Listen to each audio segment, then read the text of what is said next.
My name is Mehmood Khan and I'm a social entrepreneur working in rural India. What does social entrepreneurship means for you? I mean, it's a very modern, very trendy word, actually. Actually, what social entrepreneurship means is that you are working based on ideas for the benefit of the society, and you are bringing a transformational change. So the heart of the idea is the society, the well-being of the society. And obviously you are trying to do it in a viable manner so that it becomes self-sustaining. So you have an idea, and that idea ultimately is about job creation, it is about well-being of the society, but you are trying to do it on a sustainable basis so that it can stand on its own legs. And that is how sort of this whole social entrepreneurship movement is taking root across the country in 21st century, across the world actually in 21st century. So you're saying you're working in rural India, even though it's only an hour and a half away from Delhi. Well, rural India for me as an idea is because if you look at the global issues, the maximum poverty in terms of the magnitude and numbers is India. I'm a global citizen, so that way I connect with the whole world. But my current work is more into rural India, and rural India has 700,000 villages. On a concentrated basis, I'm working in 1200 villages south of, let's say, Delhi. So it is in the states of Haryana, Rajasthan, and Uttar Pradesh. But actually, my network now, we are working in Andhra Pradesh, Odisha, Gujarat, Maharashtra. So our network is, and with you, let's say, if we start working there, it's Madhya Pradesh. So we are creating a network of people who are bringing transformation to rural India. And we say, if we can address the poverty of India, then we are addressing half of the global problem, because half of the global poverty is India. So what is key for you, if you go into a village, what is key for you to start the transformation with? The key for me is bringing hope to the hopelessness. So I go to rural India and I find that if you look at the India's development in last 66 years, it is the rural India which has been neglected. So whatever way you want to take, education, adoption of technologies, or sort of sharing resources, it's rural India which has been deprived of, and that is why there is a hopelessness in India. And the major reason is that talent migration is only one-way traffic. So the rural talent has come to urban India and rural India is neglected. Then similarly, whatever is happening, the enterprises or the technologies or whatever, it all begins with urban India, and rural India is sort of left out. So all the India's resources have been very heavily consumed by urban India, and rural India has not got benefit. So give an example. The school where I was educated 40 plus years ago had science. Now that school is not teaching science. There was abundance of water in my area where I was born in a village. Now there is a serious scarcity of water. So it is these kind of examples which concern me, and the poverty ultimately is how? Because people were not educated, they were not sort of making themselves capable to make a daily living, and as a result of which have been left behind. And what they have done in their ignorance is produce more children. So the poverty has magnified. Now we are basically, when we go to the villages, we address why has this poverty happened. So we basically trying to, and that is why the hopelessness has happened there. Now we say, let's bring hope to all these people by education, by bringing ideas, by bringing technology, by bringing resources which have sort of gone the other way. Now how do we bring this way? And it's about basically opening the entrepreneurship of people, basically creating in them that spirit of entrepreneurship. And that only happens is by education, building capabilities, showing them what is possible. So that's what we go through the process. I mean, transformation is a process, as you say, and it usually takes a while. So, but for me, being by myself based in Madhya Pradesh, the daily people's problem is somehow to survive. How can you, really attract them to these kind of ideas? I mean, if you would tell them, let's come on, become a social entrepreneur, they... No, absolutely. The social entrepreneur, even at a educated elite level, is not, as you say, the term is very new. So no, it's no the common people. You have to talk them in their language. They have to make a daily living, right? Everybody has to. You need to breathe. You need to eat to survive. You need to drink water. You need to wear clothes. You need to have a roof on your head. These are daily things. So you have to talk in their language, not the jargons. And their daily language is this. For your daily living, it's not only just breathing and drinking water and eating food, it is also the brain development, which means they need to learn reading and writing. That is part of daily living now. So education is a must, and that is the first thing we addressed. So now if you go around in rural India, 98% of the children in the age range of 6 to 14 are in the schools now. So that is a major breakthrough we have had in last 5-7 years. But is it really like this? No, now you are coming into is the quality issue. The first stage, what we are saying is they are reading and writing. So they at least have started reading. So 6 to 14 go to school, they can read bit, they can sign their signatures. They have become bit literate, I will use. Now the next big challenge is the quality part of it. What this literacy means in their daily lives.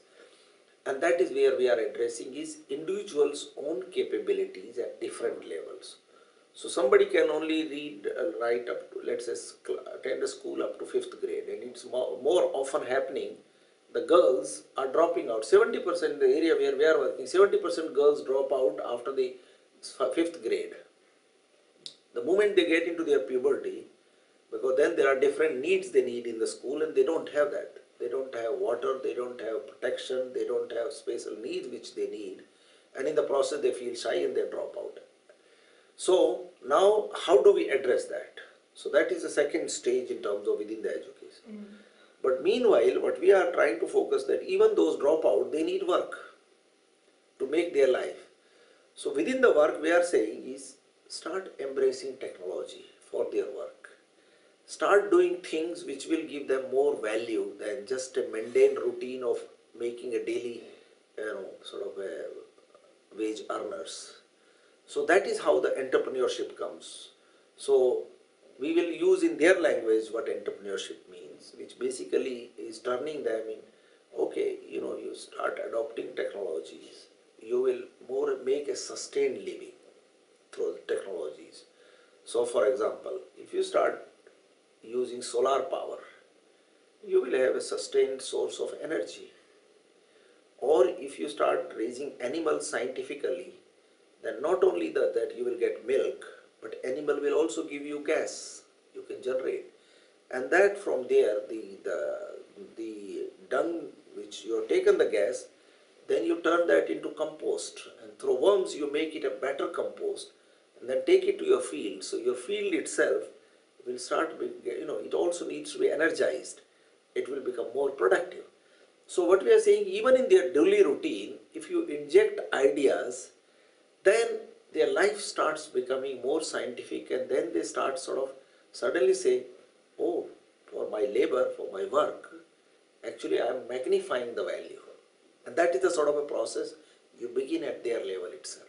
A simple daily routine itself, you start transforming their lives. How open are they for new ideas, no matter how close to their daily life there is? But what I found out in the tribal villages, even though you tell them, biogas, it's kind of easy thing to make, it will sustain your family of 20 people and everything, still they don't, it's absolutely. very hard. No, this is where the technology has to be really smart. People in rural India, they want a state-of-art technology. So for example, everybody has embraced mobile technology. Why? Because it is handy, it is clean technology, it straight away has connected to them. So you find the biggest growth across in rural India is happening is mobile technology. But the gobar gas, which example you gave, is not going is because the technology is very poor, bad, has not been done well. So we are demonstrating is how you need to keep the environment clean, and demonstrate that you can get clean gas out of it, and you manage your environment clean. Because currently in a rural India, what is the technologies which are being sort of demonstrated are a very rudimentary way, and they are not keeping their environment clean. So we are through this process demonstrating how it is possible that you give them a clean technology, state of art technology, then they will start embracing. Similarly, we have done it in the villages. We have brought German machines, Japanese machines, and we are showing them how you can make state of art, manufacturing of clothes in the village. But how does, I mean, making these clothes and manufacturing, there needs to be a market. Yeah, correct. So, absolutely. I And that is the third stage. What you are bringing is a very right thing, that ultimately technology alone as such, adoption is not sufficient. What you do want is that the technology, whatever they are putting, what happens to the products and services they produce out of this? What is the use of it? Do they have a ready market? And the market, so you have to ultimately, it is the 360-degree cycle you have to create for the enterprise. So for an entrepreneur, the ideas which is leading them to make goods and services with their labor is ultimately how have you have you closed the circle in terms of, so they are doing some idea, they make goods or services, they produce out of it, they are doing it in certain environment, but have they connected to the end market to it? And that is what we are in each of these ideas working to close the loops completely. So whether it's an idea on the dairy technology, whether it's an idea on the clothing manufacturing technology, whether it's an idea on the water, whether it is solar energy, each of these ideas have to be closed with the loop. And interestingly, things like solar, you actually can close the loop in the village itself. You generate the energy in the village and you can consume in the village, so you can create.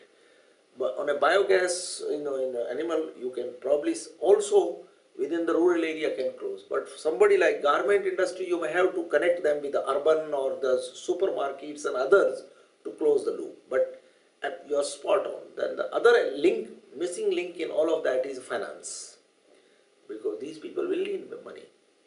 So we also are busy creating that loop, connecting, so that we are creating a banking network around all of that, so that microfinancing or what?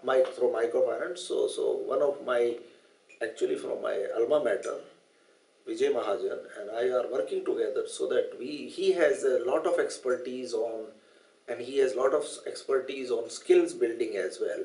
So he has created a world which is, you can call a one-stop world. So he and I work, but our objective is all of us are together with the like-minded people, where, because the work we are doing about is, it is about new management methods. It's about imagining a world how India will look like, experimenting, co-creation, collaborating. So, co-creation is with the villagers, people themselves. Collaborating is with the expertise which comes from technology provider will bring, or a domain expert will bring. So Vijay and his team bring a lot of expertise on banking, on how do you, make the non-banking people banking people. They bring a lot of skills part of it. So it is these kind of things. So we have various collaborators with whom we work. They will have various kind of things which will come along. And we believe in 21st century, a single person or a single village or a single company or a single organization cannot do it. But together we all can do it. So it's the network kind of thing. Network is part of the building process. So we are working in the villages, so the biggest co-creation is villagers themselves. But then we have a lot of technology platform partners. Then we have experts in certain domains. So they obviously come by, like you have come to me through a network. Right. Bettina van Stam and I were working in Europe on innovation leadership together. And you met her, and that was a network. She connected you to me, and sort of we are having a discussion. Yeah. That kind.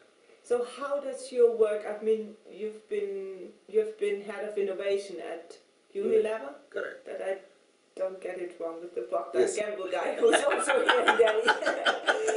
No, they are also my friends now, because now, now since you're retired. yes.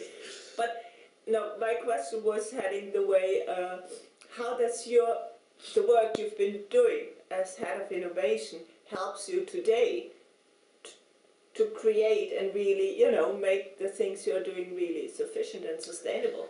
No, it's a very good, because you see, Unilever, I spent quite a large part of my life, and I learned a lot, because one of the things of a company like Unilever is, I find Unilever and my values very compatible. Unilever has a code of business principle, so its values are very, very strong. And it took me around the world. Because of Unilever, I have traveled more than 70 countries. So I learned a lot from the world. And as a process, so this is now basically applying a lot of those learnings into basically a lot of complex issues and problems of poverty elevation, sustainability, and how do we make this world a better place.